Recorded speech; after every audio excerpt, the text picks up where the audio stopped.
Part 1. You will hear a conversation between Rachel and Caesar. They are discussing a field trip for the following week. First, you will have some time to read questions 1 to 10.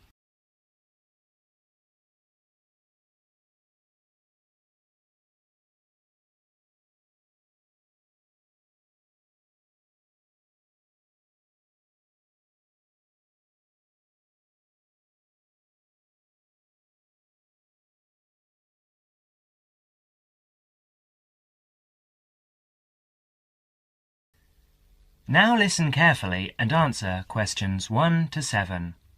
Hi, Caesar. How are you? Good, thanks, Rachel. I'm fine. I was going to ring you tonight, so it's a good thing I've run into you. I wanted to remind you about the field trip, the 2-day field trip next week. What field trip? The geography field trip to the Warragamba Dam and the water treatment plant. It's a compulsory part of the first year environmental science course. Didn't you know about it? No, I must have missed that piece of information. This is news to me. But give me the details, please. Sure.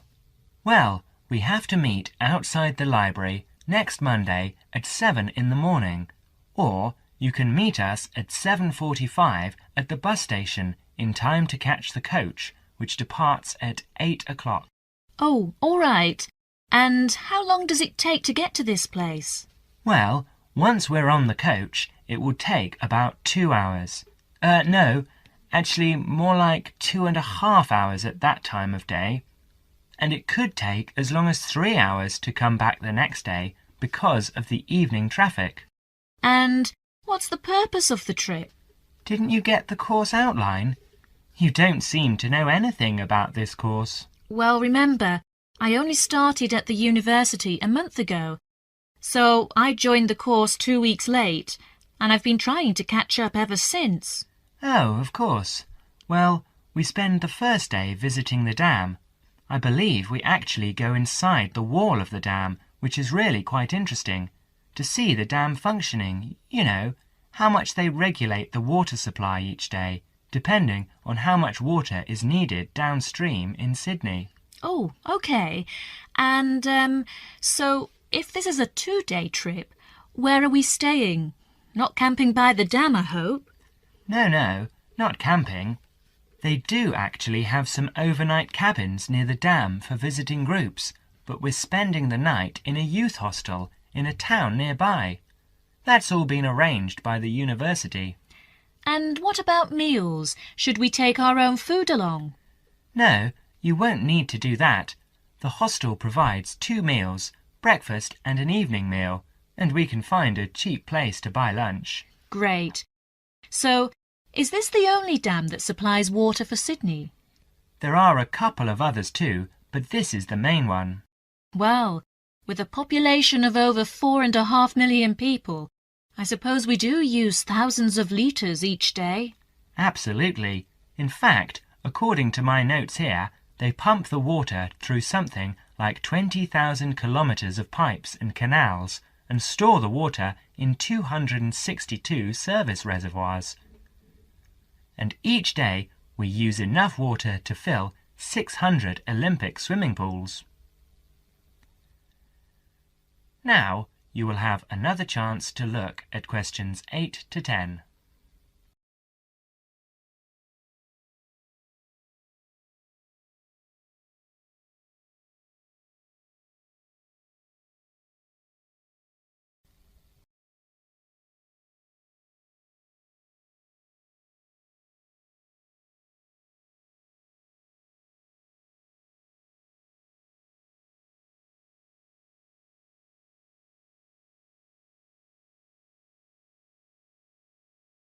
As the conversation continues, answer questions 8 to 10.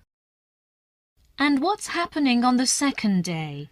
Well, we're coming back to town and going to the water treatment plant to see how they purify the water for drinking. Oh, that should actually be quite interesting. I'll bring my camera. Yes, that's a good idea, because we're supposed to include original photos for the final piece of work at the end of the course. And make sure you bring a notebook and pen or pencil. OK, I'll do that. You'll probably need some good walking shoes and spare clothes too, and I would recommend that you bring a waterproof coat of some sort because the chances of it raining are pretty good next week. And a hat, perhaps. Sorry, no. I draw the line at a hat. Fair enough. And by the way, do you have a mobile phone? I do, actually. Well, bring that along because that way we can keep in touch more easily. Provided that mobiles work up there, of course. That's a point. Do I need a map? No, I wouldn't bother. We won't need to do any map reading. OK then.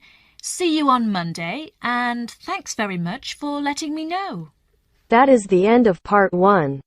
You now have half a minute to check your answers.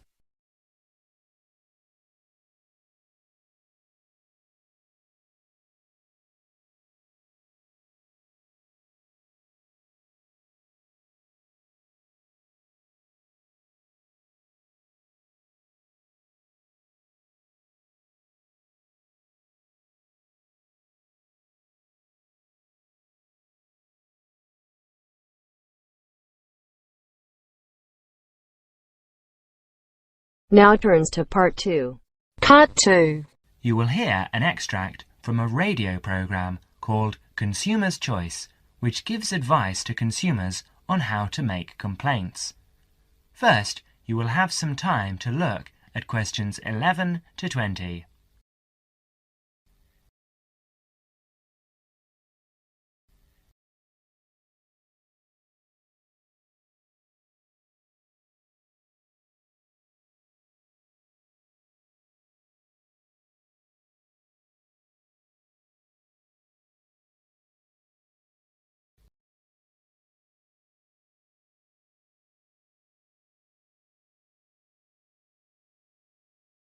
Now listen carefully and answer questions 11 to 15. Hello everyone! Welcome again to Consumer's Choice, which is the last in our present series. Isn't that right, Wendy? Yes, that's right. But we'll be back again after summer break with a new series. We'll tell you more about that later. But first, in today's programme, we start off with the missing photographs. We'll tell you a story of Miss Patty Ching, one of our listeners. We'll tell you how she has qualified for our Consumer of the Month award with her determination. Dennis? Thank you, Wendy. Well, Miss Patty Ching went on a holiday to Europe last month. This was her first ever trip abroad, and one for which she'd been saving for 10 years.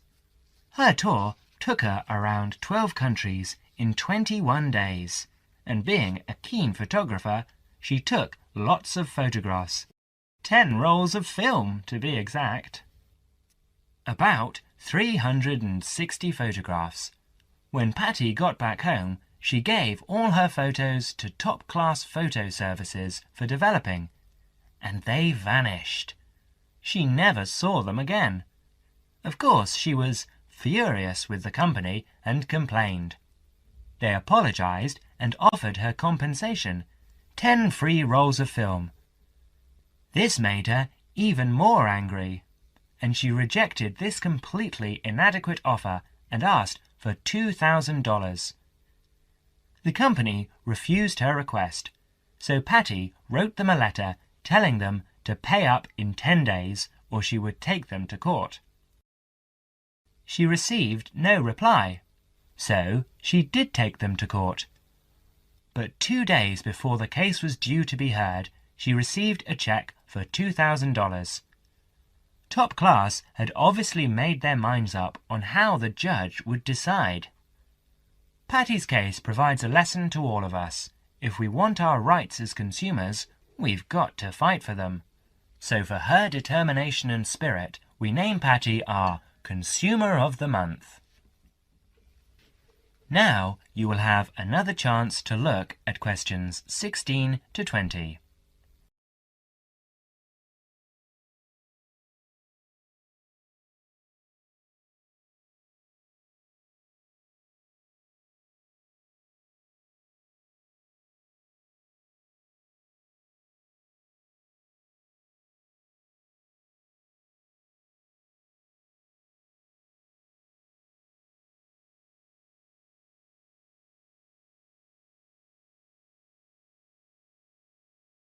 As the conversation continues, answer questions 16 to 20. Thank you, Dennis. And now I'd like to deal with the problem that many of our listeners write about: sale prices. When we go to a sale and see a sign on something saying 50% off or $300 reduced to $100, how do we know the prices really have been reduced? One of our listeners, Mr. Alvin Locke, tells his story. In a department store where I sometimes shopped, I saw a leather belt priced at $100. Too expensive for me, but I liked it and thought I might buy it next time the store had a sale. The store did have a sale, and I went back to look for the belt. It was there all right, but the ticket on it now read $200 reduced to $150. The sale price was actually higher than the normal price. What can we as consumers do in a case like this? The answer to Alvin's question is that, at the moment, all we can do is to complain to the store's management and bring these cases to the attention of the public. Bad publicity might help to put a stop to this dishonest practice. Of course, making a fuss about faulty goods or bad service is never easy. Most people dislike making a fuss. But if something you have bought is faulty or does not do what was claimed for it, you are not asking for a favour to get it right. It is the shopkeeper's responsibility to take the complaint seriously and to replace or repair a faulty article or put right poor service, because he is the person with whom you have entered into an agreement. The manufacturer may have a part to play, but that comes later. So it's quite proper and reasonable to make a complaint about faulty goods or bad service. Well, Wendy, what do you think is the right way to do that? Well, the most important thing about making complaints, I think, is that they should be made to a responsible person in authority. Go back to the shop where you bought the goods, taking with you any receipt you may have. Ask to see the shop assistant in a large store. In a small store, the assistant may also be the owner, or you can complain directly. In a chain store, ask to see the manager. If you telephone, ask the name of the person who handles your inquiry. Otherwise, you may never find out who dealt with the complaint later. Even the bravest person finds it difficult to stand up in a group of people to complain. So, if you do not want to do it in person, write a letter. Stick to the facts and keep a copy of what you write. At this stage, you should give any receipt numbers, but you should not need to give receipts or other papers to prove you bought the article. If you are not satisfied with the answer you get, or if you do not get a reply, write to the managing director of the firm, shop, or organisation. Be sure to keep copies of your own letters and any you receive. Well, thank you for your good advice. It's nice for every consumer to take an action when he or she gets bad goods or service. And of course, the consumer's choice will continue to press for the government to bring in laws similar to those in other countries to protect consumers by making it illegal to cheat them in this way. And now I'd like to tell you about our new consumer hotline, which came into operation last month. So far, we have received... That is the end of part 2. You now have half a minute to check your answers.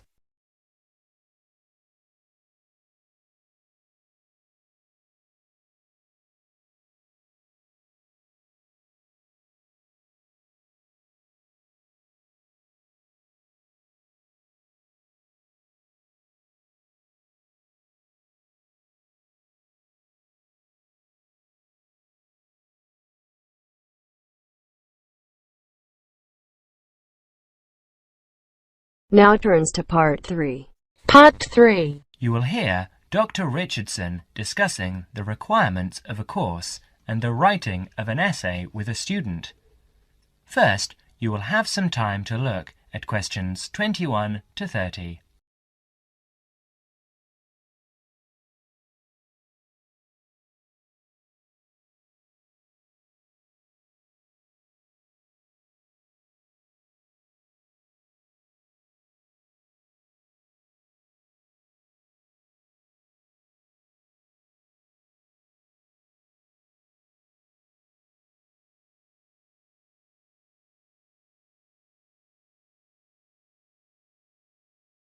Now listen carefully and answer questions 21 to 28. Enter, please. Good afternoon, Dr. Richardson. Good afternoon. You're David Simons, is that right? Yes, I've got an appointment to talk about the course requirements with you. Fine. Now, why don't you take a seat over there and I'll just get some details from you. First, can I have your home address and your student number? That's 15 Market Avenue, Hornsby, and my student number is C97H85. OK. Now, I see here that you've already completed 18 credit points, but that you haven't done the Screen Studies course, which is normally a prerequisite for this course. Why is that, David? Oh, the course coordinator gave me an exemption because I've worked for a couple of years in the movie and television business, and they considered my practical experience fulfilled the same requirements. Fine. Shall we go over the course requirements first, and then you can bring up any queries or problems you might have? It might be most useful to start with a few dates. The final examination will be in the last week of June. That's the week of the 23rd. But the final date hasn't been set. It should be the 25th or the 20th, but you don't have to worry about that yet. Before that, as you can see in your study guide, there are 3 essay assignments and some set exercises. I'll deal with these first.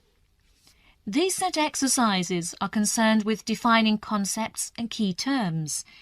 They do have fixed answers, not in the wording, but in the content.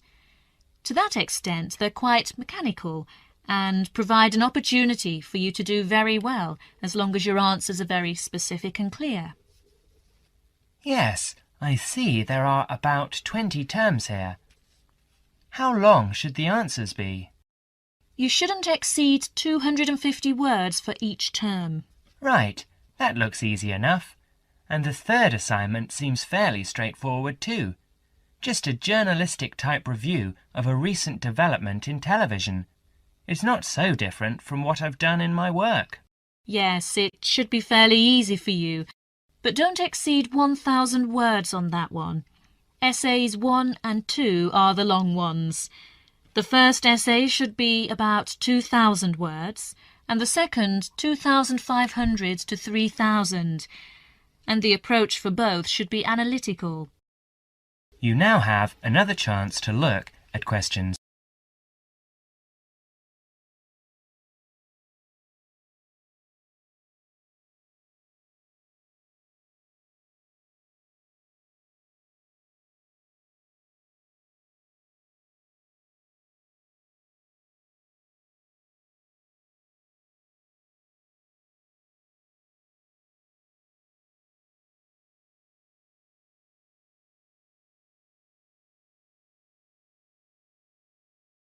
In the first one, your focus should be on TV and the audience, and you should primarily consider the theoretical issues, particularly in relation to trying to understand audience studies. In the second, I'll want you to focus on analysing television programmes. Should I concentrate on one particular type of programme for that? Not necessarily, but you must be careful not to overextend yourself here. A comparison between 2 programmes, or even between 2 channels is fine, or a focus on one type of programme such as a particular series works well here. So if I wanted to look at television news programmes, that would be okay? Yes, there would be no problem with that. In fact, it's quite a popular choice, and most students handle it very well. Good, I'll probably do that, because it's the area I want to work in later. Later, during the course, Dr. Richardson gives David some advice and warnings about his essay.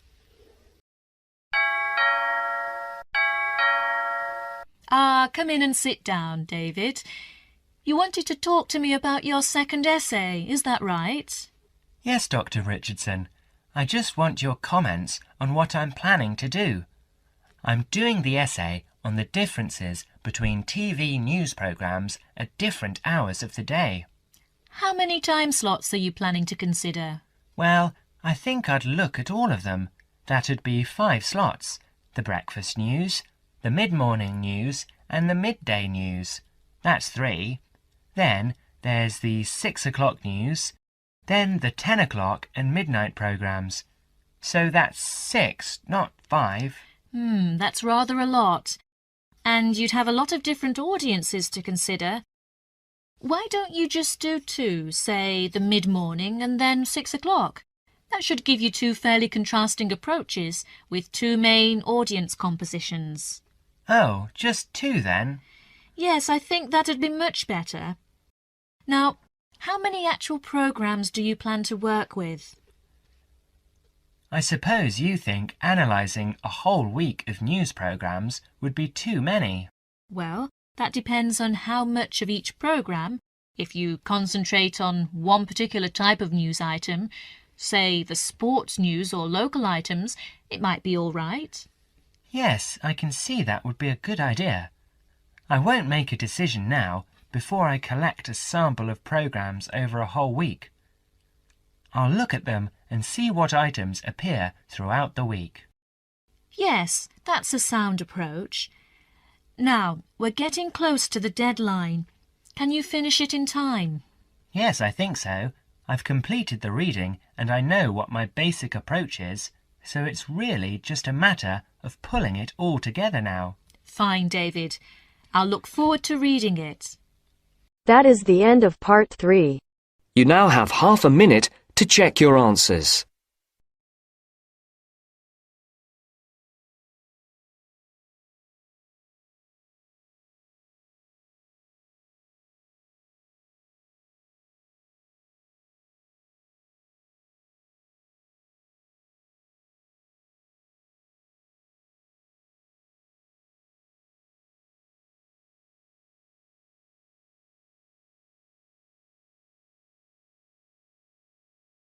Now turns to part 4. Part 4. You will hear an extract from a student's presentation about computer viruses. First, you will have some time to look at questions 31 to 40.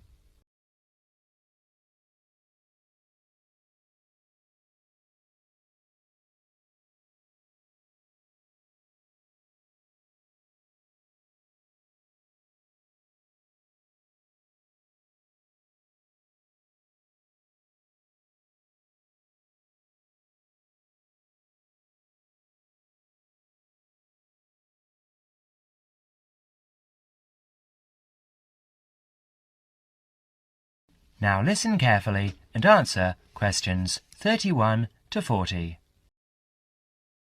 Well, good afternoon. Last week, we were looking at the positive effects that computers have had on our society. This week, we'll talk about one of the negatives: computer viruses. In today's session, John Upton will be sharing some of the findings of his research project. So, over to you, John. Thanks. Mr. Yardley asked me to talk to you about the project I did from last term. Actually, it's really very rewarding to do this research project about computer viruses. Okay, so what is a computer virus? Well, it is a software program that has been designed, tested and released by a human programmer with the single intention of corrupting and destroying useful programs. Put in simple terms, it's a way of causing lots of trouble for ordinary people just to be a nuisance. It's known as a virus because, although it's not a biological organism, it functions in a similar way, in that it seeks out a host, that is, a body in which to live and multiply, your computer, with the end result of destroying that host. Let's go back 50 years. In 1949, in the early days of computer technology, John van Neumann presented the first model of a computer virus program in his paper, Theory and Organization of Complicated Automata. Soon after this paper was published, we find reference to a game known as Core Wars. Core Wars was initially created for intellectual entertainment by 3 Americans working on large mainframe computers. Remember, in those days computers were the size of a couple of rooms. By the 1980s, for the small sum of $2 postage, anyone could get details on how to play Core Wars, and very soon after, we see the emergence of a new pastime, one where people spent time creating programs that could escape the game and destroy other programs. In this way, the first computer viruses were born. Like their biological counterparts, computer viruses are picked up through casual habits. Virus programs are often intentionally placed within useful programs in the public domain, or they're included in software which is not official. That is software you might have acquired on the black market, which, of course, you don't do. It seems quite hard to believe that anyone would go to this level of deceit to intentionally corrupt the data of others, but the rise in the number of computer software infections and the amount of lost data that we are seeing these days is proof that these virus programmers are going to extremes to do just that.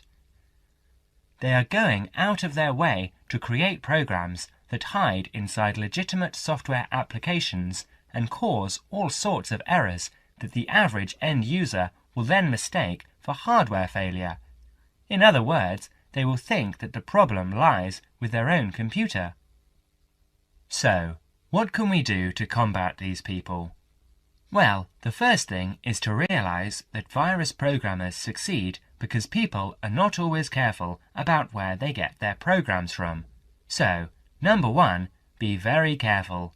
And I don't just mean that you should be careful about the source of your software.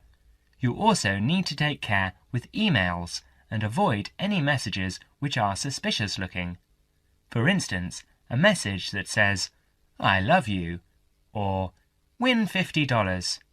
So, the second golden rule is avoid trouble. Now, there are other things we can do to protect ourselves. We can try to find out exactly how the viruses work, how they accomplish their aims. In other words, we need to understand them. And, of course, there is a good selection of antivirus software available on the market now, as well as on the internet, to combat the virus plague. So another way of protecting ourselves and our computers is to be well prepared. And, before I leave you, let me just say that if you ever run into one of those virus guys, tell them what you think of them. That is the end of part 4. You now have half a minute to check your answers.